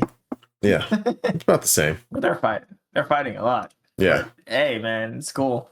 I'll say I don't know the lady orphanog's name, but I like that she's Yuka. Yuka. I like that she has some complexity to her about, I'm scared of humans, but I want to be one. So, I've got to work through it. And then she promises not to attack any more humans, which is interesting because the only reason that higher up Orphanoch didn't attack her was because she was attacking humans, like whether on purpose or not. So now it's interesting. Like, so now I guess they're probably going to add her to the hit list too, or the blacklist, which we're getting like 2 or 3 different tiers of Orphanoch at this point, which is pretty cool. So everything is just exciting right now as far as like where it could go. It honestly can go either way. So I'm excited to see where it goes. The sky's the limit. Are we going to get another Kamen Rider to come in and break up this rivalry between the two, or at least be a buffer? Are we going to get any more Orphanoch that are going to sway some of our non-human killing Orphanoch to become murderous machines? Or maybe the other way around. Bring our old head Orphanochs into the fray of, hey, maybe we shouldn't be attacking all the humans. So I don't know. I'm curious. I'm excited to see what happens. Yeah, I like this episode. Again, it kind of boils down to the whole, hey, if you just talk a little bit, there would be no conflict. Well, there would be conflict. Everybody against Kusaka. Talking's overrated. Talking's overrated. But that would make it a lot more, a lot more boring than what's going on. But yeah, you'd be able to resolve that easily if you just talk a little bit. Yeah. But of course, you're not going to do that. No. Like, why would we ever do that? Yeah. But overall, I like it. Yeah, I do like Yuka's kind of portrayal, and then kind of the reveal that, yeah, I'm actually just afraid, and I think that's why I lash out at him, which is good because you start thinking that maybe she's just kind of lost it a little bit, and she's insane. But I mean, we kind of started with her and saw how she was being treated, so you can kind of see both sides of that. So I like what they did with her. Yeah. They've given the characters a lot of multi-dimensional. Well, just they've made the characters multi-dimensional, and as we all know, that's something that I've been like saying that I look for in shows that I watch. So to like actually see it kind of like, well, just being done almost like for the entirety of the show is pretty nice. So if anybody's ever wondering whatever I meant by I don't like static characters or I like multi-dimensional ones, this show's a good example. There's a lot of layers when it comes to these characters. Yeah. So, yeah. But if there's nothing else, I think that closes off the week for Kamen Rider. Yes. So thanks for joining in so far. So far, I'm enjoying both series. So this is a good batch. Yes. This is a good batch of seasons for both shows. Thoroughly enjoying both. Yeah, that's all I got. Yeah, very surprised by I forget the name of it. The Super Sentai one. I'm very surprised. Sentai Abaranger. I'm glad. Pleasantly surprised by this. Yeah, I wasn't expecting much, but yeah, I'm glad. Yeah. So hopefully they keep it up. Yeah. But that's it for this week. We'll be back next week doing the same thing, going over episodes, talking, and just chilling. So join us if you can. Until next week, we may not have much money. We may not have much time, but there's one thing we do have a lot of, and that is suspended disbelief near riverbanks as we, talk about our disdain for what is it, Naoto? Or not the Noto? Yeah. Rice, the beans. Yeah.